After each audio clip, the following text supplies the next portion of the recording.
Jean-François Barry. Pour nous rejoindre en studio, 187 Cube Radio. 1877-827-2346. Florence Lamoureux, notre recherchiste, on en a plusieurs ici, mais une de nos recherchistes qui fait aussi du journalisme, qui fait de la chronique, s'en vient nous parler aujourd'hui des influenceurs, influenceuses. Oui, encore des influenceurs. On en a beaucoup parlé depuis le début de la saison, mais ils trouvent toujours un moyen de revenir dans l'actualité. Mais en fait, c'est que c'est nouveau. Ça dérange. On dirait qu'on n'est pas comme. On n'a pas accepté ça totalement encore. Tantôt, on a parlé avec Lydiane, qui fait Lydiane autour du monde. C'est tout un autre genre d'influence. C'est influence, mais c'est tellement positif, c'est tellement beau, c'est tellement bien fait. Puis là, de l'autre côté, tu as quelqu'un qui fait un peu de n'importe quoi. Fait qu'on dirait que c'est pas réglementé, puis on sait pas trop où on se situe là-dedans comme public. On aime tout ça ou on n'aime pas ça? Ça nous dérange, ça nous dérange pas? Il y a une zone grise. Il y a une très grande zone grise. Pour aujourd'hui, on va parler des influenceurs qui essayent d'influencer dans le monde de la chirurgie plastique et esthétique. Puis là, on en parle beaucoup de ça sur les réseaux sociaux. Je vais juste démystifier les deux concepts. Qu'est-ce qu'une chirurgie plastique? Plastique, c'est vraiment ce qu'il y a au niveau du corps. Donc, l'abdominoplastie, par exemple, liposuction, chirurgie du visage, rhinoplastie, chirurgie des paupières, les chirurgies des seins, chirurgie génitale aussi, comme la bioplastie. Puis quand on parle de médecine esthétique, bien, c'est plus les techniques d'injection comme agent de comblement ou le Botox que vous connaissez probablement, qui existe là, depuis plusieurs dizaines d'années. Puis en fin de semaine, je suis tombée sur un reportage de Radio-Canada qui a attiré mon attention parce que c'est vraiment quelque chose que j'observe tous les jours, surtout sur les plateformes Instagram et TikTok, bien, des influenceurs puis aussi certaines personnalités publiques qui parlent ouvertement de leur intervention autant esthétique que plastique. Puis il y a vraiment une partie de moi, Jean-François, qui est mitigée sur la question parce qu'il y a un côté que je trouve ça bien qu'on soit rendu à parler ouvertement de nos interventions parce que pendant longtemps, ça a été tabou. C'est encore, oui, aujourd'hui, on modifie les photos, mais on modifiait pendant plusieurs années. On voulait pas le dire publiquement qu'on avait recours à certaines interventions. Donc là, on le dit, mais là, on le dit peut-être trop. Mais d'un autre côté, c'est vrai que c'est rendu un fléau parce que est où la ligne comme influenceur ou peu importe personnalité sur les réseaux sociaux entre un témoignage personnel où je me confie à mes abonnés sans pression d'une publicité. On le voit beaucoup là, quand les personnalités répondent à des questions du public avec la petite boîte. Là, posez-moi des questions et là, tu as eu recours? Oui, là, on est vraiment en mode confidence. Ou la ligne entre, est-ce qu'elle a eu une intervention gratuite, elle, pour me parler de ça? Est-ce qu'elle est payée? C'est une certaine échange de services, que c'est parce qu'elle connaît le docteur. T'sais, ça, on le sait pas.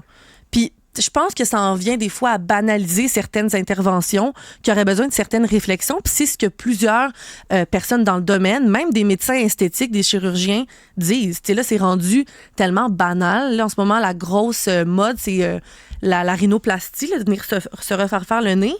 Puis peut-être qu'on peut voir à l'écran à quel point c'est accessible. J'ai fait une capture d'écran rapidement sur Instagram, en cherchant, et là, je vise pas la clinique. C'est vraiment par hasard, mais beaucoup de cliniques, c'est ça. De toute façon, la clinique, elle a fait ce que le monde demande. C'est ça. On montre les promotions d'été, des avant-après.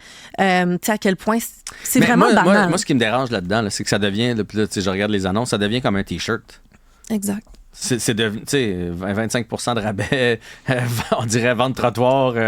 Non, mais tu comprends? Ouais. Puis ça, non seulement ça banalise, mais on dirait quasiment un besoin. Ça devient un besoin, je trouve, pour les jeunes qui sont sur les médias sociaux, qui font comme, moi aussi, j'ai besoin de ça. J'ai besoin de ça, j'ai besoin de ça. Non, t'as pas besoin de ça. Si t'es complexé, c'est quelque chose qui te dérange, puis tu décides c'est que ça d'avoir une réflexion. Me semble, puis ça coûte cher aussi. Puis quand tu rentres là-dedans, puis là, après ça, on entend, mais il n'y a pas d'argent pour mon loyer. Puis Oui, mais combien t'investis en injection, puis en toutes sortes d'affaires comme ça? Je trouve que c'est trop. Puis les influenceurs, influenceuses, des fois, je me demande s'ils se mettent dans la place d'un jeune de 16, d'une jeune ou d'un jeune de 16 qui reçoit cette information-là. Qu'est-ce que ça leur fait à eux? De dire, elle l'a fait, je vais le faire moi aussi. Oui, parce que beaucoup, quand ce sujet-là arrive dans les médias, vont répondre sur les réseaux sociaux puis dire, moi, j'incite pas, je fais juste dire à quoi j'ai eu recours en toute transparence. Mais c'est souvent, eux, sur Instagram, ils peuvent voir les tranches d'âge par lesquelles ils sont suivis. C'est souvent des jeunes filles, entre 15, 16, 17 ans. Donc, c'est sûr que ça a l'air très facile, très banal. Puis, selon le Collège des médecins au Québec, il n'y a personne qui a le droit de recevoir une intervention esthétique gratuite en échange de publicité. Donc, techniquement, il n'y a personne qui a le droit de dire, je vais avoir, moi, une rhinoplastie, je le dis sur mes réseaux, ça, c'est vraiment interdit par la loi. Puis, les influenceurs doivent déclarer tous leurs partenariats. Donc, techniquement, là, c'est assez nouveau sur Instagram, la petite fonction partenariat. C'est supposé de l'écrire, là, disant, moi, j'ai eu un partenariat avec telle personne. Donc, mais tu vois, moi, le partenariat, j'avais l'impression que c'était quand tu étais payé. Mettons que tu as 25 000 $ pour parler d'une clinique, mais là, tu vas l'écrire. Si tu te fais faire de quoi, puis qu'au lieu de te charger, ils te chargent, mettons, 10 % du prix, juste pour dire qu'ils t'ont chargé quelque chose, là, il y a comme un flou. Mais tu vois, c'est un énorme flou. Encore une fois, encore une fois, une zone grise. Puis on peut voir un exemple d'une ancienne candidate d'occupation double, ce qui circule beaucoup sur TikTok. Mais ça, voici un exemple d'une influenceuse qui parle d'une intervention qu'elle a eue. 2 jours post-op, j'ai l'impression que cette partie-ci de mon visage est gelée. Quand je souris, il y a comme pas vraiment grand-chose qui bouge. Ça fait un peu Minnie Mouse situation, mais ça s'améliore. J'ai finalement eu le go pour recommencer à prendre tous mes suppléments. Je retrouve un peu ma routine matinale d'avant avec mes suppléments et mes Donc nuits. ça, c'est vraiment des vidéos qui ça circulent dans le fil TikTok. Puis quand on commence à en avoir, juste tantôt, là, j'ai fait des recherches, ben là, l'algorithme s'est mis à me proposer plein de publicités, plein d'autres vidéos comme ça. Puis... tu sais, c'est ça qui est fou parce que je pense à Hélène Boudreau, la fille de l'UQAM, on en a beaucoup entendu parler, qui, elle, le dit ouvertement qu'elle a recours à des chirurgies esthétiques. Ben, elle s'est confiée à Sophie Durocher dans une entrevue il y a plusieurs mois, puis elle a dit « Moi, je suis rendue à 60 000 $ de chirurgie esthétique, puis je suis pas encore satisfaite. » Ouais, mais c'est parce que ça finit jamais, ça, à un moment donné, c'est ça. Puis j'ai une petite nouvelle pour elle, là, elle va vieillir. Hein? Ouais. Non, mais plus on vieillit, moins on... Je veux pas dire moins on s'aime, mais c'est sûr que tout descend, toute s'affaisse, il arrive des rides, arrive des pas de doigts, arrive toutes sortes de choses. Ouais, non, mais c'est où ça amène la question où est la limite. Puis en France, il y a exactement 1 an, ce pays-là a décidé de légiférer. C'est dans les premiers au monde qui ont décidé, en fait, c'est depuis exactement l'été 2023, il y a une loi qui interdit toute promotion d'actes à visée esthétique. Donc, ça comprend la chirurgie, mais aussi les interventions esthétiques un peu plus, qu'on a l'impression banales, mais comme les injections ou quoi que ce soit, sous peine de 2 ans d'emprisonnement ou une amende salée. Oh. Donc, on dit, ils niaisent pas avec la POC en France.